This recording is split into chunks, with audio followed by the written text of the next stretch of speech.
और कहते हैं ना, और मशहूर कहावत भी है, दुश्मन का दुश्मन दोस्त होता है। और यही अब कुछ जो है वो चाइना के साथ देखने को मिल रहा है। अमेरिका ईरान तनाव के बीच देखिए चीन का रिसर्च जहाज जो है वो दयांग इहाओ अरब सागर में सक्रिय दिखाई दे रहा है। ये जहाज अमेरिकी aircraft carrier USS Abraham Lincoln के आसपास सर्वे कर रहा था। इस ईरान के तट से करीब 320 किलोमीटर की दूरी पर देखा गया। अमेरिका ने ईरान को हमले की धमकी दी है। और क्या कुछ है इस युद्धपोत को समुद्र में उतारने का मकसद, बताते हैं खास रिपोर्ट के जरिए।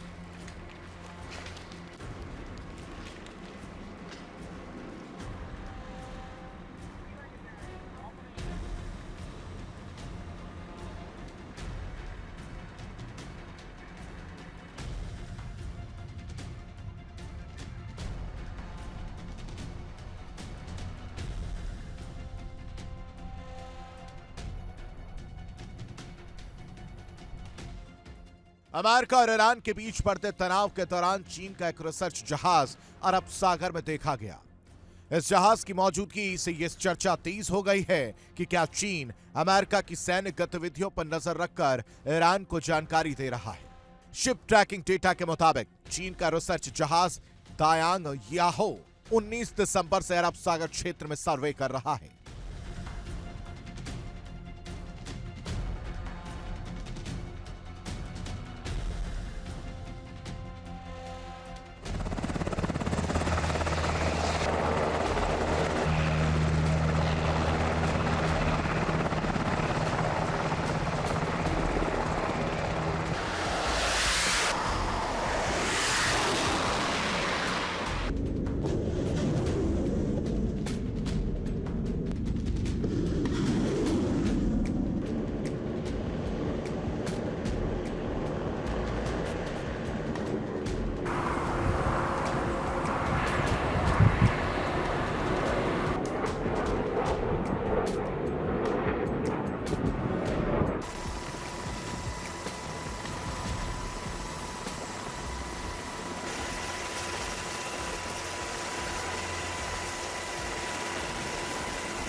ये चीन का पहला आधुनिक समुद्री वैज्ञानिक रिसर्च जहाज है। इसमें समुद्र की गहराई और समुद्र की सतह के नीचे की बनावट को रियल टाइम में मैप करने वाली एडवांस तकनीक लगी है।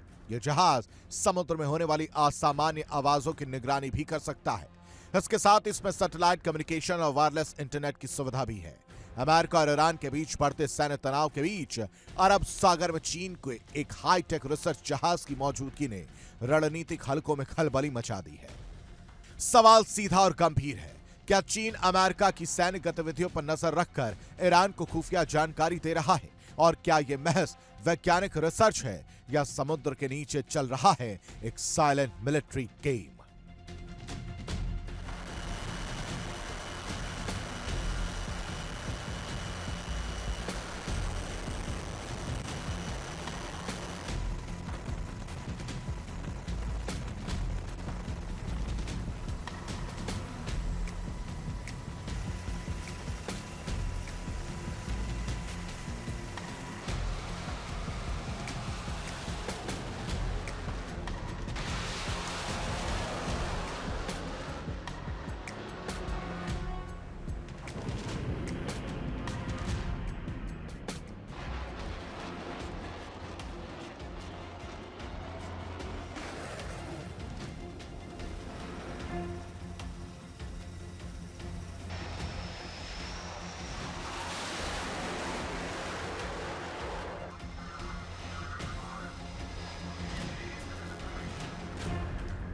कौन सा जहाज, कहां और क्यों?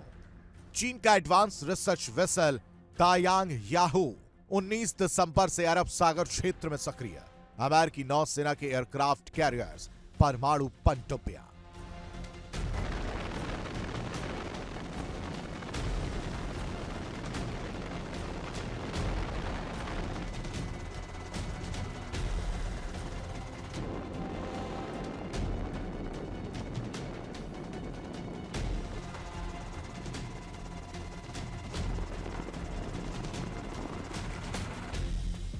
ईरान पर नजर रखने वाली मल्टीनेशनल फोर्सेस लगातार मूवमेंट में रहती हैं, यानी लोकेशन को इत्तेफाक नहीं है। दायांग सिर्फ रिसर्च जहाज नहीं, एक चलता फिरता सेंसर नेटवर्क है। दायांग को यूं ही चीन का पहला आधुनिक समुद्री वैज्ञानिक जहाज नहीं कहा जाता। इसकी क्षमताएं इसे सीधे ड्यूल यूज प्लेटफॉर्म की कैटेगरी में डालती हैं, जहां सिविल और मिलिट्री की लाइन धुंधली हो जाती है।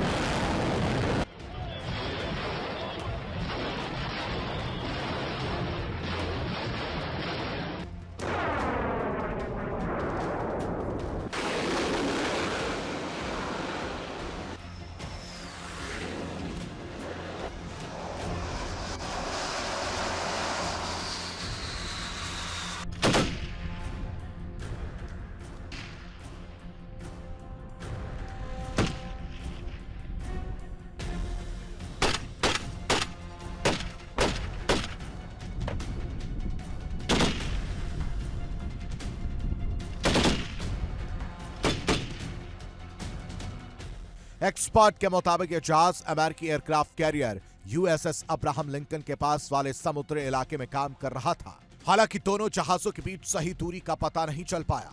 यह चीनी जहाज अरब सागर में अब भी सक्रिय है। 27 जनवरी के बाद यह जहाज करीब 171 नॉटिकल मील यानी लगभग 320 किलोमीटर दक्षिण की तरफ ईरान के तट से दूर चला गया।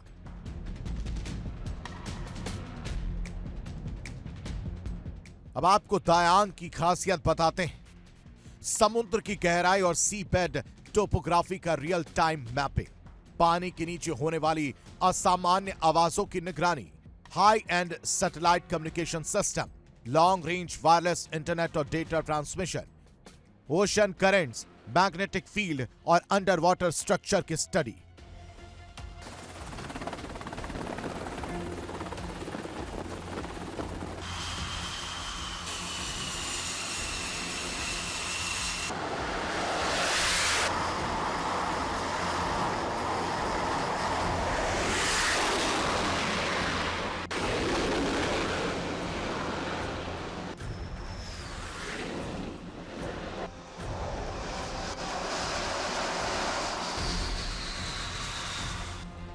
यही सारी जानकारियां पनडुब्बी युद्ध में सबसे कीमती मानी जाती हैं।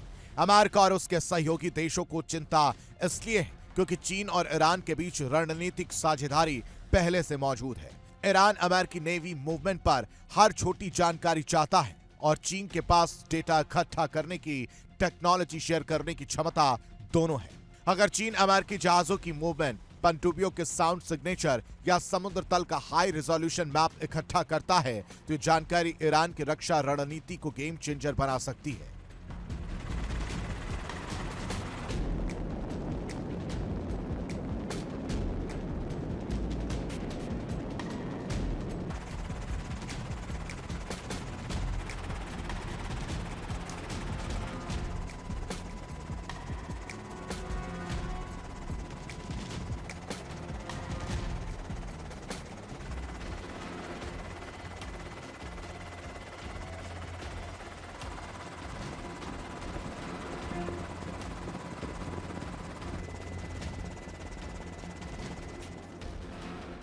ये पहली बार नहीं है जब चीन पर ऐसे आरोप लगे हों।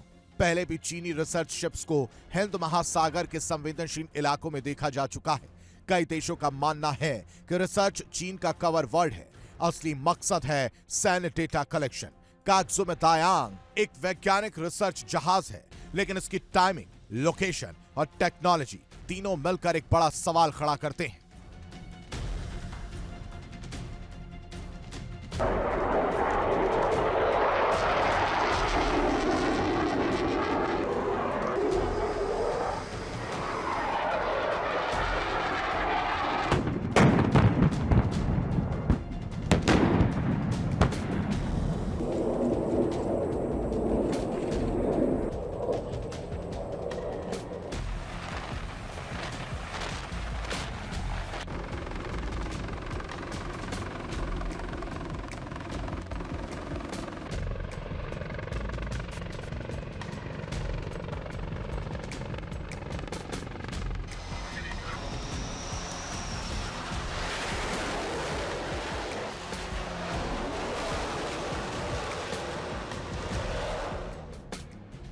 वहीं राष्ट्रपति डोनाल्ड ट्रंप के आदेश पर यूएसएस अब्राहम लिंकन को दक्षिण चीन सागर से मिडिल ईस्ट भेजा गया था। तनाव के बीच ईरान ने हॉर्मूज स्ट्रेट में 2 दिन का लाइव फायर नौसैनिक अभ्यास करने की घोषणा की। हॉर्मूज स्ट्रेट से दुनिया का करीब 20% तेल सप्लाई होता है।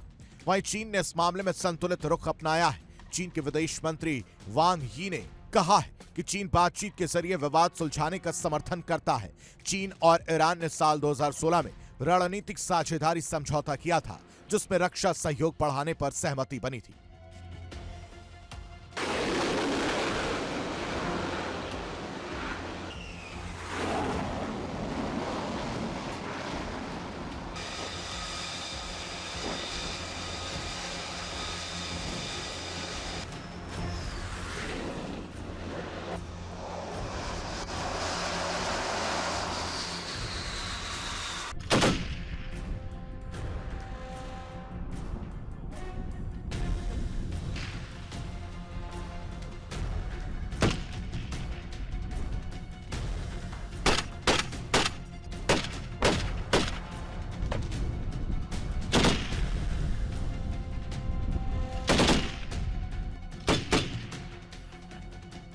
ऐसे में सवाल उठता है, क्या चीन चुपचाप अरब सागर को एक मिलिट्री डेटा बैंक में बदल रहा है?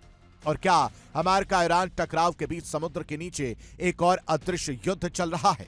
एक बात तय है, अरब सागर इस वक्त सिर्फ पानी नहीं, भू राजनीति से उबल रहा है।